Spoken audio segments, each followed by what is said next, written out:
Hey guys, in today's video I'm going to show you how to install Google Saved on your Windows 11 computer. So all you have to do, just simply ensure that you head over to Google and click the Google Apps here on the upper right hand side. Scroll all the way down to where you'll find the Google Saved app. Now once you click on it and open it, guys, in order to install this as an application, you want to click the three dots on the uppermost right hand side and go down to Saved and Share.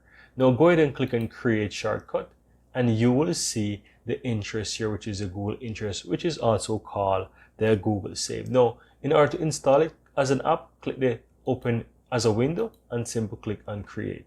And you now have the Google Save or the Google Interest app as an application on your Windows 11 computer. Now you can always go ahead and uninstall this when you no longer need it.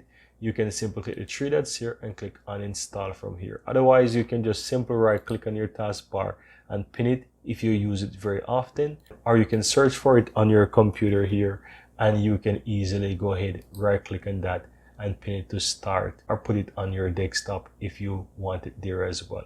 But this is how easy it is, guys, to install the Google Saved or the Google Interest here, as we all know it to be, on your Windows 11 PC.